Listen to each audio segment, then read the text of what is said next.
السلام علی الحسین وعلی علی ابن الحسین وعلی اولاد الحسین وعلی اصحاب الحسین۔ ناظرین کرام، ماہ محرم شروع ہو چکا ہے، جہان عالم میں صف عذاب بچھ چکی ہے۔ عاشقان حسین، محبین اہل بیت غم حسین منا رہے ہیں اور ہر آنکھ اشک بار ہے۔ اور امام حسین علیہ السلام کا یہ انقلاب، امام حسین علیہ السلام کی یہ قربانی، وہ عظیم قربانی ہے کہ جو ذبح عظیم کا مصداق قرار پاتی ہے، اور اس قربانی کی یاد کو ہر انسان ماہ محرم میں منا رہا ہے۔ عزاداری کی محافل جا بجا منعقد ہو رہی ہیں۔ عزاداری میں سے ایک اہم پہلو گریہ، جو امام حسین علیہ السلام کے غم پہ گریہ کرنا ہے اور ان کے مصائب پہ گریہ کرنا ہے۔ بہت ہی اہم چیز گریہ ہے، اور گریہ کو بہت بڑی عبادت قرار دیا گیا ہے روایات میں۔ آج ہم اسی موضوع پر گفتگو کریں گے کہ گریہ کیا ہے اور گریہ کی کیا اہمیت ہے، اور اصل گریہ، حقیقی گریہ کیا ہو سکتا ہے۔ آج ہم ان تمام موضوعات پہ گفتگو کریں گے، اور آج ہمارے ساتھ جو مہمان موجود ہیں میں ان کا آپ سے تعارف کرا دیتا ہوں۔ میرے ساتھ موجود ہیں برادر محترم، آپ فاضل طالب علم ہیں جامعۃ الکوثر کے، جناب نقاش الحسنین صاحب۔ شکریہ ادا کرنا چاہوں گا کہ آپ پروگرام میں تشریف لائے۔ جزاک اللہ۔ گفتگو کا آغاز ہم اسی سوال سے کریں گے کہ امام حسین علیہ السلام کی یاد میں ہر جگہ محفلیں ہو رہی ہیں، مرثیہ پڑھے جا رہے ہیں، نوحہ پڑھا جا رہا ہے، تو اس میں سے ایک چیز گریہ ہے، بکا ہے، کہ امام حسین علیہ السلام کے غموں پہ رونا ہے، آنسو بہانا ہے۔ ہم دیکھتے ہیں کہ اس کی ایک خاص اہمیت ملتی ہے روایات میں، سیرت اہل بیت میں۔ تو آپ ہمارے ناظرین کو بتائیں کہ اس گریہ کی کیا اہمیت ہے؟ اعوذ باللہ من الشیطان الرجیم، بسم اللہ الرحمن الرحیم۔ سب سے پہلے تو میں تنصیر بھائی آپ کا اور ہادی ٹی وی کی تمام انتظامیہ کا شکر گزار ہوں کہ مجھے اس اہم موقع پہ لب کشائی کا موقع دیا۔ تنصیر بھائی، ایام ازاں ہیں اور ہر آنکھ اشک بار ہے مصیبت امام حسین علی مقام پہ، اور گریے کا جہاں تک تعلق ہے وہ فطرت انسانی سے تعلق ہے کہ جب بھی انسان کو دکھ یا مصیبت آتی ہے تو انسان پریشان ہوتا ہے، انسان کی آنکھیں بھر جاتی ہیں، اور سب سے بڑی مصیبت جو اس روئے زمین پر ہوئی وہ امام حسین کی مظلومیت سے بڑی آج تک واقع نہیں ہوئی۔ گریے کا کتنا ثواب ہے اگر ہم جان لیں تو شاید معصوم یہ فرماتے ہیں کہ پورا سال ہماری آنکھوں سے آنسو نہ رکیں۔ میں ایک حدیث پڑھنا چاہتا ہوں جو رسول گرامی قادر نے جناب سیدہ فاطمہ سلام اللہ علیہ سے فرمایا کہ کل عین باقیۃ یوم القیامہ، ہر آنکھ بروز قیامت، روز قیامت کی سختی سے اشکبار ہوگی۔ قیامت کا دن سخت ہوگا، ہر آنکھ رو رہی ہوگی۔ جب عالم محشر میں ہر آنکھ رو رہی ہوگی سوائے اس آنکھ کے جو دنیا میں امام حسین کی مصیبت پہ رو چکی ہو، یعنی وہ آنکھ جو امام حسین کی مصیبت پہ اشکبار ہوتی ہے، اس آنکھ کا مالک رسول گرامی قدر فرماتے ہیں فَإِنَّهَا مُسْتَبْشِرَةٌ بِنَعِيمِ الْجَنَّةِ، اس آنکھ کا مالک جنت کی نعمتوں سے سرفراز ہوگا۔ پھر حدیث امام صادق علیہ السلام کی فرماتے ہیں کہ دنیا میں مختلف نیکیاں ہیں، اچھائیاں ہیں، سب کے کام معین ہیں۔ مثلا انسان اگر کسی بھوکے کو کھانا کھلاتا ہے، بے پناہ اس کا ثواب ہے، کسی پیاسے کو پانی پلاتا ہے، اس کا ثواب بہت زیادہ ہے، اگر کسی میلے لباس والے کو، کسی مسکین کو لباس دیتا ہے، کھانا کھلاتا ہے، اس کا ثواب حد سے زیادہ ہے۔ اب فرماتے ہیں لیکن جو نیکی امام حسین پہ گریہ کرنے کی ہے اس کا ثواب معین نہیں ہے، اس کا ثواب صرف پروردگار جانتا ہے۔ ماشاءاللہ، بہت ہی احسن انداز میں آپ نے روایات کو بیان کیا۔ آپ نے وہ روایت بھی سنائی کہ ہر آنکھ قیامت کے دن اشک بار ہوگی۔ میں یہاں پہ یہ کہنا چاہوں گا کہ آنکھ تو ترجمان ہوتی ہے انسان کے احساسات کا، تو وہ آنکھ فقط خوش نہیں ہوگی بلکہ وہ انسان خوش ہوگا قیامت کے دن کہ جو غم حسین میں روتا رہا ہے، آنسو بہاتا رہا ہے۔ میں نقاش بھی گفتگو کو یہیں سے ہم آگے بڑھائیں گے، اور یہ پوچھنا چاہوں گا کہ یہ جو گریہ ہے امام حسین علیہ السلام بھی اتنی عظیم عبادت ہے کہ انسان کی بخشش کا باعث ہے، انسان کو وہ قیامت کی ہولناکی سے نجات دیتا ہے۔ اس گریے کا آغاز کب سے ہوا؟ کیا شہادت امام حسین کے بعد یہ گریہ ہے یا ہمیں اس سے پہلے بھی تاریخ ہاں، ملتی یہ ہے؟ انتہائی اہم سوال ہے کہ لوگ کچھ کہتے ہیں کہ امام حسین پہ گریہ یہ چند برسوں کی بات ہے. نہیں، چند برسوں کی بات نہیں ہے، بلکہ روئے زمین پر پہلا فرد حضرت آدم علیہ السلام جب اس دنیا میں آئے، امام حسین پہ گریے کا آغاز انہی سے ہوا. انہی سے ہوا جب جنت سے وہ زمین پر بھیجے گئے. جناب حوا ان سے دور کی گئی، ان کے فراق میں تھے، پریشان تھے اور ان کی تلاش میں تھے. اور جب ان کو تلاش کرتے کرتے روئے زمین یعنی ارض کربلا سے گزرے تو حضرت آدم پروردگار سے خطاب کر کے کہتے ہیں پروردگار یہ کون سی زمین ہے؟ میں دنیا کے باقی حصوں میں بھی گیا ہوں، باقی زمینیں بھی دیکھی ہیں، لیکن نہ جانے کیوں اس زمین پہ آتے ہی میرا دل بوجھل ہو گیا ہے، پریشان ہو گیا ہے، اللہ میری دل کی کیفیت بدل رہی ہے، رونے کو دل کر رہا ہے، یہ کون سی زمین ہے؟ تو پروردگار نے حضرت آدم سے فرمایا یہ کربلا ہے. تو کہا پروردگار کربلا کی زمین ہے تو یہ یہاں پہ اتنا دکھ کیوں ہے؟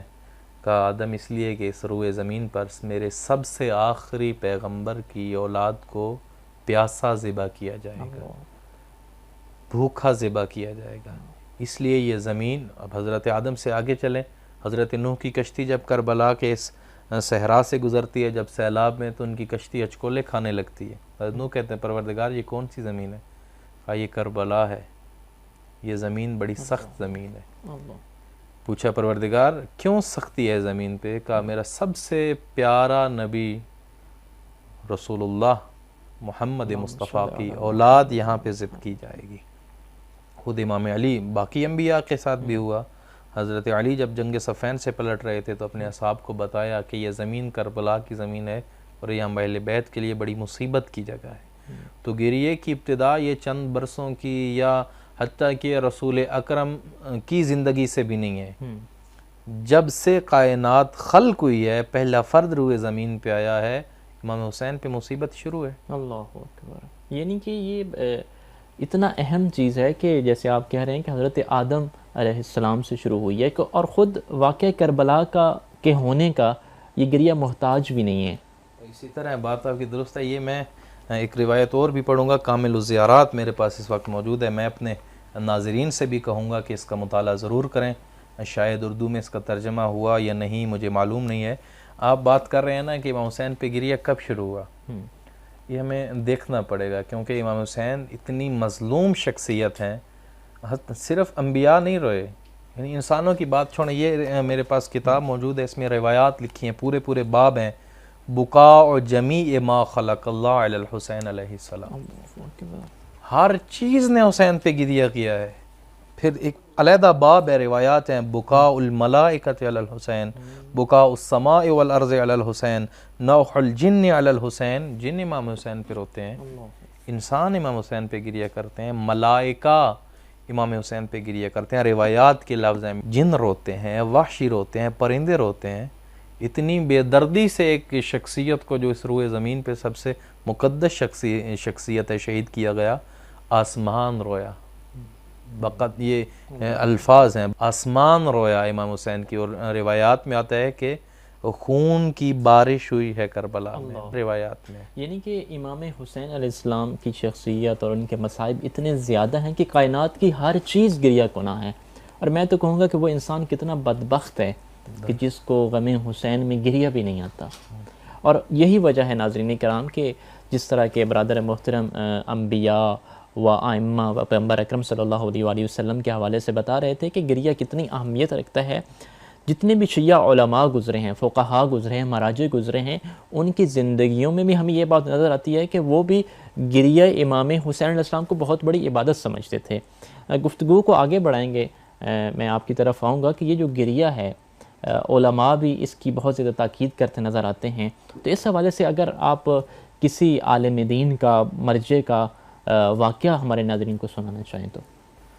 ہاں، عزاداری کی اہمیت پہ ہمیں اگر قرآن کی نظر میں بھی دیکھی جائے تو گریہ کا اپنا مقام ہے. رسول اللہ کی احادیث میں بہت سارا مقام بیان کیا گیا ہے. علماء بہت سارے واقعات ہیں، یعنی مجتہدین کرام یا علماء کرام، ان کو یہ رتبہ حاصل ہی تب ہوتا ہے جب وہ حسین پہ گریہ کرتے ہیں. کئی علماء کرام کے واقعات ہیں۔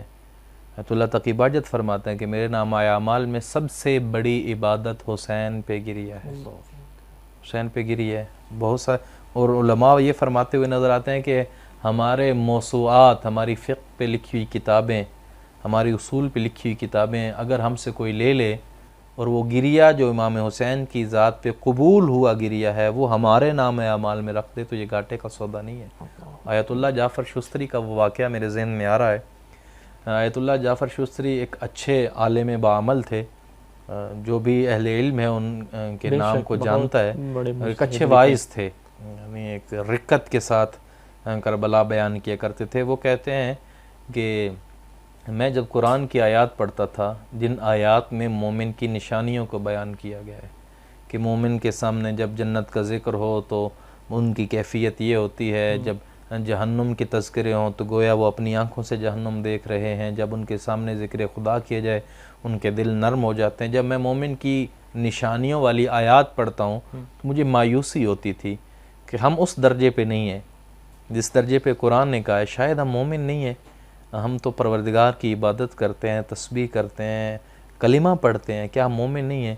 کہ میں مایوس ہوتا تھا۔ لیکن جب میں رسول گرامی قدر کی وہ حدیث سنتا ہوں پھر میرا دل پکار اٹھتا ہے کہ نہیں ہم مومن ہیں۔ کون سی حدیث ہے کہ ما ذکرت عند مؤمن او مؤمنۃ الا استعبر، رسول فرماتے ہیں کہ مومن کے سامنے یا کسی مومنہ کے سامنے جب بھی حسین کی مصیبت بیان کی جائے گی اس کی آنکھ سے آنسو خود بخود نکل آئے گا۔ کہ جب میں مصیبت امام حسین سنتا ہوں تو میری آنکھ سے آنسو خود نکل آتا ہے۔ اور آیت اللہ جعفر شستری فرماتے تھے کہ سامعین کو کہ میں تمہیں مبارکباد دیتا ہوں، تم مبارکباد کے مستحق ہو کہ جن کی آنکھیں امام حسین کی مصیبت سن کر گریہ بہا دیں، وہ یقین رکھیں کہ وہ مومن ہیں، پروردگار نے ان کا ایمان قبول کر لیا ہے۔ گفتگو ہم آگے بڑھائیں گے اور میں یہ پوچھنا چاہوں گا کہ جہاں گریے کی بہت زیادہ اہمیت ہے، ایک مومن کی صفات میں سے ہے کہ گریہ، کہ جو انسان گریہ کرتا ہے وہ مومن ہے، تو میں آپ سے یہ پوچھنا چاہوں گا کہ گریے امام حسین علیہ السلام کی مصیبت میں جو انسان شعر لکھتا ہے، نوحہ لکھتا ہے، مرثیہ لکھتا ہے، اس کی کیا اہمیت ہے اور اس کی کیا فضیلت بیان ہوئی ہے؟ جی میں یہ کامل الزیارات کی ایک حدیث ہے جو امام صادق سے ہے، ابا ہارون مکفوف سے، وہ کہتا ہے کہ مجھے امام صادق نے کہا یا ابا ہارون انشدنی فی الحسین، اے ابا ہارون کہ مجھے میرے جد حسین کی مصیبت میں کوئی ایک شعر سناؤ، مجھے شعر سناؤ۔ تو وہ کہتا ہے کہ فَأَنشَدْتُهُ، میں نے امام صادق کے سامنے کربلا کی مصیبت کا شعر پڑھا، فَبَقَى، امام رونے لگ پڑے۔ ایسے نہیں، ابا ہارون ویسے پڑھو، یعنی بالرقہ، اس رقت کے ساتھ پڑھو، اس انداز کے ساتھ پڑھو جس انداز میں تم ہمارے چاہنے والوں کو سناتے ہو۔ میں یہ بیان کرنا چاہتا ہوں اپنے ناظرین کے لیے، کیا امام صادق کربلا کو نہیں جانتے تھے؟ کیا امام صادق مصیبت امام حسین نہیں جانتے تھے؟ یقیناً جانتے تھے، لیکن بتا رہے تھے اگر کوئی میرے دادا حسین کی مظلومیت میں شعر لکھے گا اور میرے لیے ممکن ہوا، میں موجود ہوا، تو میں خود اس کا سامع بن جاؤں گا۔ سبحان اللہ، سبحان اللہ۔ کبھی کوئی انسان یہ نہ کہے کہ فلاں شخص، مثال لیتا ہوں، میرے پاس کام کرتا ہے، یہ شعر کہیں میں اس کا شعر کیوں سنوں؟ نہیں، ہو سکتا ہے امام صادق سننے آئے ہوں۔ امام صادق کے سامنے جب کربلا کا شعر پڑھا جاتا ہے امام سنتے ہیں، پھر گریہ کرتے ہیں۔ ایک اور بات مولا فرما رہا ہے ویسے پڑھو جس طرح تم ہمارے مومنین کو سناتے ہو۔ یہاں ہمارے واعظین کے لیے، ہمارے ذاکرین کے لیے، اہل علم حضرات کے لیے جو امام حسین کی شان میں مصیبت کہتے ہیں، جب بھی مصیبت امام حسین پڑھیں دل سے پڑھیں، رقت کے ساتھ پڑھیں، کبھی دکھلاوے کے لیے نہ پڑھیں۔ وہ خود معصوم فرماتے ہیں کہ ایسے گریہ کرو جیسے ایک ماں جوان بیٹے کی لاش پہ کرتی ہے۔ امام حسین پہ ایسے گریہ کرنا چاہیے۔ کہتے ہیں میں نے ایک شعر پڑھا، وہ پوری نظم ہے، وہ شعر ایک مرثیہ ہے، وہ ہم کسی اور نشست میں رکھ لیں گے۔ قال، ابا ہارون کہتا ہے فبقا، امام پھر روئے، ثم قال، پھر کہا زدنی، مجھے اور مصیبت امام حسین سناؤ، اضافہ کرو اپنی۔ قال، پھر ابا ہارون کہتا ہے انشدتہ القصیدہ الاخری، میں نے پھر ایک اور مرثیہ پڑھا، قصیدے کا مرثیے کا ایک اور مصرع پڑھا. قال ابا ہارون کہتا ہے، امام پھر روئے اور ابا ہارون کہتا ہے یہ سنیے گا، وَسَمِعْتُ الْبُكَاءَ مِنْ خَلْفِ السِّتْرِ. یہ ہے مظلومیت امام حسین. ابا ہارون کہتا ہے کہ جب میں نے امام حسین کی مصیبت پہ سلام کہے، میرا سلام کربلا کی اس شخصیت پر جس کے بدن کی ہڈیاں ٹوٹ گئی تھیں. اے ہوا میرا سلام کہنا جب بھی کربلا جانا جس کے بچوں کو پیاسا ذبح کیا گیا. جب میں نے یہ مصیبت کے جملے پڑھے، سمعت البکا من خلف السطر، میں نے امام صادق کے اہل خانہ کو، پردے داروں کو بھی روتے ہوئے سنا. یعنی اس آواز سے روئیں کہ امام صادق کے اہل خانہ کی آواز، رونے کی آواز میرے کانوں تک پڑی. یعنی کہ یہاں سے ہمیں یہ لگتا ہے کہ خود امام صادق علیہ السلام مجلس کا اہتمام کیا کرتے تھے.